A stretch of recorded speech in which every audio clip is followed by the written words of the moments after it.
very much. Bye-bye. Hello. Sharon, I was wondering if I could have a word with Benny, if you could spare him for a couple of minutes. Yes, he's in the workshop. Didn't you see him as you came through? No, I didn't. Anyway, it's a bit tricky. I'm in his bad books. Is this something to do with the row you had with Diane yesterday? Yeah. It was my fault. I really put my foot in it. She was telling me about this ESP thing, you see. Touchy subject with Benny. Yes, well, I know that now. All I wanted to do was run this Senna test with him. He backed up so fast that he didn't give me time to explain how simple it was. Now, Zenna, that's where two people get together with little cards, and one person's got to guess which card the other person's looking at, yes? Yeah. And all I wanted to do was see how good he was. You should have said it was a game like Snap. He might have gone along with it then. Yeah, well, I did. I said this is a sort of a game. But by that time, he was so frightened that I just lost contact with him. I didn't realize that he would react so violently. It was stupid of me. Anyway, all I can do is apologize, I suppose, unless... Unless you can talk him round, eh? Well, Diane thought that it would be good if he cooperated. Might get rid of some of his fears about it. And he might be happier on home ground, mightn't he? Have you got your cards with you? No, I left them in the desk. You give me 5 minutes, and if I can get anywhere with him, I'll give you a ring. How's that? Okay, I'll speak to you later then. Right, John. Will that be all, sir? Oh, yeah, I've heard all about you, waitresses. And you just watch it. Have you had any more trouble from Twinkle Toes? Who? The Dolman fella. Oh, no, we haven't clapped eyes on him since. Oh, you can count yourself lucky. It's not what I call a pretty sight. Hey, Eddie, I never thanked you for that, did I? What can she mean? Now, watch it. Well, what you got in mind? I don't know. That's a fat lot of good, isn't it? Give us a clue. Well, get a bit lonely in that barn evenings on my own. So? You off tonight? Yep. I'll take you out into old Stavros's, eh? We'll have a bit of a giggle there. That's not me saying thank you, is it? You taking me out. No, I'll tell you what. You come round to my place, a couple of steaks, bottle of Beauge. How about that? What about your friend of mine? She's going to get a bit peeved if I turn up, isn't she? Nope, she won't be there. That's why I'm asking you. Say no more, darling. I'll be there, won't I? Right. Oh, and Di, Yeah? when you clear up, take a peek under the saucer. I've got half a mind to leave you 10p. There's one thing about you commercials. You really know how to treat a girl, don't you? You see, there are stars and circles and squares and crosses, wiggly lines. I want you to look at it very closely and try and remember them all, right? And when we start the game, I shall turn my back to you so that you can't see the card I've picked up. And when I say ready, I want you to guess the card I've picked up. And I want you to write it down on this pad, Benny. Right? Is that all I gotta do? Yes, it's really quite simple. Funny game, innit? How do you know who wins? Well, depends on how many you guess. You get a point for every card you guess right. And then at the end of the game, we add all the points up and see who wins. See? I don't see how it's gonna help you write your book, though. Oh, it will, Benny. It'll be a great help. Now, what I want you to do is draw the shape of the actual symbol you think I'm going to guess. Right? Should get somebody to cut them, but it doesn't matter. I want you to concentrate very hard, Benny.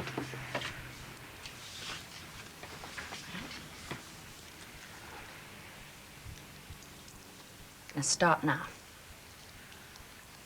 Ready? Yeah, ready. Ready?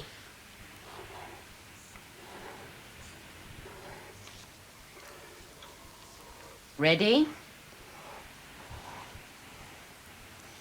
No, come on, you can do better than that. What about all these commercials about very speedy delivery and very wonderful backup service? Yes, but it's still under warranty. It's gonna look bad. Well, do what you can, would you please? Because I hate to see a grown man cry. Right you are. Not at all. Bye-bye. Right, how'd you get on? Look, it's absolutely amazing. Let me have a look. Right. Now, these are the cards that I turned up. And that's the list that Benny made. We didn't do very well, did he? What are you talking about? It's brilliant. No, he's only got one right. Ah, no. You see, he's anticipating. Not the symbol I'm transmitting, but the one following it. That's good. Oh, yes, it often happens in Senate tests when the receiver has a high developed form of ESP. And Benny is a remarkable subject. Right, so what are you going to do now? You're going to go on with it? Well, I'd love to if he's agreeable. You mean you haven't asked him if he'll go on with it? Well, yes, and he did say yes, but more out of politeness. I think he was bored out of his mind, actually. Not much of a game, he said, Mrs. Hunter. You've got to jazz it up. A bacon butty for every point scored. You think that's a subtle enough approach with Benny? Have you ever seen Benny demolish a bacon butty? No. It's dreadful.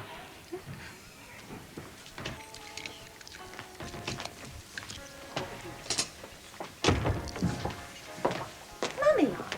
Father, where are you going? Out to dinner. You better look slippy. Slippy. I have just been informed by your fellow directors that they expect you tonight at 7:30 for an extraordinary board meeting. 7:30. What is the subject of this meeting they propose? Me.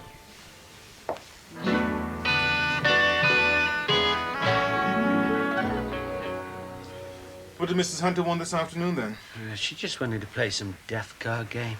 What? She came all the way over to you just to have a hand of gin rummy? Well, I don't know what it were called, but it weren't very interesting. Who won? Well, she said I did. But I don't know how. Say I had to draw all these squares and crosses and circles, squiggly lines and everything. I only did it because I didn't want to upset her. Doesn't sound like any game I've heard of. So what she did, she turned her back on me and she'd have all the cards, and then she'd take one out and I couldn't see it, and then I had to guess what it were. And then you get a point for every one you do get right. How many points did you get then? I don't know. I was only guessing. You know, she said, "I unusual." That different, innit? No. It could mean you're lucky as well. Not me, it don't. All my life people have been saying I were different, but it ain't brought me any luck. People are starting to talk again in the village. Who is? Dunno the names, just staring and whispering behind me back. You could be wrong, Benny. They probably just feel sorry for you. I mean, living in that house all on your own. They probably want to help, but they don't know how. Look, things will pick up as soon as you find yourself new digs, you see. Yeah, but there ain't no new digs to find, are there? Well, I hope you're wrong, mate. Another week on that floor, I end up like Quasimodo. You still gonna leave Mrs. Brownlow's in? It's getting a bit crowded. Anyway, it's not fair to Kevin and Glenda. They're gonna be needing that spare room as soon as the kid comes. Yeah, but that ain't for a long time yet, is it? All on your own this time? Yeah. Keep expecting to hear Rachel clip-clopping down the corridor. Remember those slippers? Yeah, bit all rage. Glenn, not really worried about having this test, are you? Not having it, no. Just taking a sample of fluid. It'll be over in no time. It's just waiting to hear the results. It'll be twice as bad as last time. Yeah, well, but don't get working yourself up into a state. That'll do no good. I know, but I don't understand why we have to go through all this. Everybody else just gets pregnant and has a baby, no trouble at all. I mean everybody else. There's hundreds like us. Anyway, we're the lucky ones. Got one on the way. Yeah, but suppose he doesn't measure up to their standards, pass their tests. Stop thinking about it. I don't want to be here, Kevin. I don't want somebody telling me if my baby can live or die. Why can't we just go home and wait and see? Don't be silly, Glenn. You know we can't take chances like that. I could. I wouldn't care as long as he's born. He's mine. Oh, well, timing. Mrs. Ranks. Oh, goodness. Hey, how's a card here? Don't need a card to see who they're from. Who else would buy up the old shop? Stop worrying and be lucky. Rachel and Mitch. What are you wearing? For tonight? Well, I've got some plum cords and a not-so-clean shirt. What? Don't be so silly. You wearing your blue job, or have you splashed out and bought something really fantastic? What are you on about? For your cocktail party. Oh, that. No, I'm not going. You're not? No, twittering directors' wives I can do without. But, you told Ollie the other night... Told him what? That you were going. I heard you. You heard him ask me. You didn't hear me turn him down. Oh, heck. Oh, heck, what? Somebody's coming round. Oh, say no more. I shall lock myself in the bedroom with a very good book and shove my ears full of cotton wool. Who? Come on. Eddie. You know how to spring them, don't you? I thought you were going out. And I will be. Oh, now there's no worry. need. Really, there isn't. I will decide what I need and what I don't need. Thank you very much. Sharon, why are you so frightened? Frightened? I'm not frightened. Well, what then? Well, of all the things I don't want to do, I don't want to see Eddie Lee right at the moment. What? He tried to do a deal with Oliver. Oh, yes, I know about that. Yes, but you don't know the sort of details. If Oliver paid him enough money, he would go away and leave the coast clear. No, I'm serious. I bet you are. Yes, so what's so funny? Well, I mean, that's him all over, isn't it, Eddie? I mean, he's probably sending Oliver up. He sends Oliver up all the time. It's no joke. I'd love to have seen Eddie's face if he'd come across with the money. You should have mentioned it. We could have set it up for you. I mean, if you're that curious. Well, aren't you? Oh, come on, Sharon. Stop acting as if he's your arch enemy. You know very well he isn't.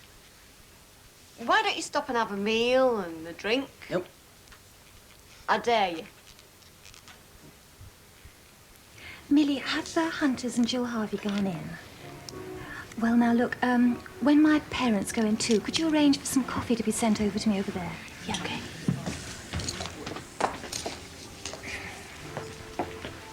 You are developing a habit of standing as if you were a commanding officer on a parade ground and we're the troops to be reviewed, and I don't like it. Father, when you make me a promise and can't deliver of your own accord, then I have to see to it that you deliver of my accord. Miranda, when you extort promises that can be kept only with the utmost difficulty, you must give your victim time. You've had plenty of time, which is why I have arranged this board meeting. You've arranged it? Yes, with none of the people concerned realizing it. I feel I have demonstrated my ability to hold down a directorship on the board. So, if you would like to go in and tell the Hunters and Jill that you are now going to make over your entire shareholding to me. Well, she may get her looks from me, but she certainly gets her bossiness from you.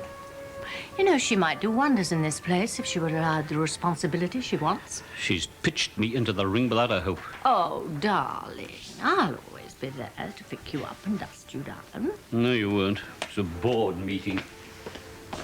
And you are not on the board. Good evening. Oh. I take it you wish to discuss my daughter. We took it that you did. Valerie, we're having a board meeting. Would you mind coming in when it's over? No. Val, I told you, you're not entitled to be here. I take it it's a matter of concern to the motel. Oh, yes, of course. Fine. You four talk about the motel, and I will talk about our daughter, should any of you make that necessary. Since a non-member of the board is going to be present, shall we proceed somewhat informally? Yes. Do you have a motion you wish to propose? Yes, he does. He wishes to propose that his shareholdings be made over to our daughter, thereby making her director on this board. That is absolutely out of the question, Valerie. Shareholdings cannot be transferred without the full permission of the board. Then give full permission. Why not take a vote? I'll back Barbara and Jill to vote in favor, add J. Henry, and voila! You have a majority of 3 against 1 against David. Meeting closed. Meeting has just begun. Company rules state that a vote on the transference of shares must be unanimous. I wonder. I think I know what's worrying David. I mean, a totally inexperienced girl on a board of... Oh, you don't look that ancient to me, Jill, darling. Oh, thank you, Valerie. But can't we start with a bit at a time? I mean, couldn't you transfer, say, 1% of your holdings? I mean, that wouldn't be too much, would it? It would give a totally inexperienced girl, to use your description, a vote whenever the board sat. And that vote, however small, would be a vote too many at her age. David, my daughter is giving me a hammering. Now, is there nothing you or somebody can do so that I can at least look her in the eye? Tell her that the board is considering which of many proposals would be most to her advantage.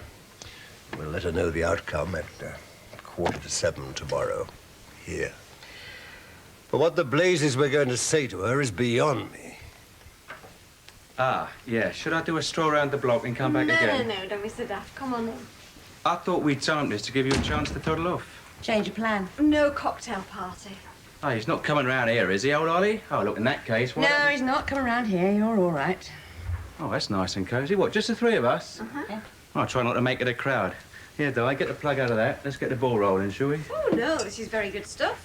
We'll keep this for the dinner. I've got some Beaujolais open and we'll have that. Suit yourself, darling. If you give me a buzz, I could arrange this for some other time. No problem. No? No problem with me. No, I mean, the way you sorted me out in that office today, I'd have thought it'd be some time before we'd be clinking glasses together. Here, Di. She only gave me the elbow, madam here. Do you know that? Oh, you should have seen her this morning. Firing on all cylinders she was. A beautiful thing to behold. That's right. Trivialize. Hello, there you go again, using those long words. Make superficial, shallow, to devalue. Oh, yeah, well, learn something every day, don't we? And what am I doing this to? You know damn well what you're doing it to. Look, I'm going to drop these in a minute. Thank you. Thank you, girl. Thank you. All right, well, let's drink to it, shall we? This thing that I'm supposed to be trivialising. And I can see by the look of your face we can go better than that. Let's get the old terms of reference right, huh? Interested, no, serious, important, solemn. Ah, yeah, how about that then, eh? Hey, do you reckon that fits the bill for her and Ollie? Sharon, I've only got 2 steaks. Don't worry, I'll have the scampi. What? There's some in the freezer, I'll have that. Superior. Come on, if you're sure. What about that, eh? Could I ask you to stop right here and now playing this game? It's about time you saw something for what it is. For what it is? Mm-hmm. Ah, yeah, but you see, if I could see what is, maybe we could have some sort of serious discussion. But I'm not allowed to, am I? Because you blow the old smoke screens up, don't you? What smoke screen? Come on, Sharon. You are not letting anyone know what's going on inside there. You're stringing us all along, ain't she, Di? Well, look, Di, you live with her. Would I mean, you is she drop level? it, please? It's got nothing to do with us, Eddie. Oh, but it has. Oh, yes. You know what I heard in that restaurant? That Glenda was perched up in the corner, taking the weight off her feet. Then I'll tell you for why. Only got and got herself in the club, ain't she, eh? Well, you know what that means, don't you? You will be going out with a grandfather. But then again, it does have its compensations, because you're going to walk away with all the glamorous granny competitions. I asked you to shut up, but obviously you can't. But at least I haven't got to sit here and listen, have I? Come on, Sharon, level with us, girl. If I say something you want to hear, you're going to call it leveling. If I say something you don't want to hear, you're going to call it a smokescreen. But I'll say it, and this is the last time I'm going to say it. For once in my whole life, I'm onto something very good. And all you have done since you came here is try and spoil it. Now, if you really want to think of yourself as a friend of mine, you will go away and leave me to it. Because maybe, just maybe, this is about the best thing that's ever going to happen to me.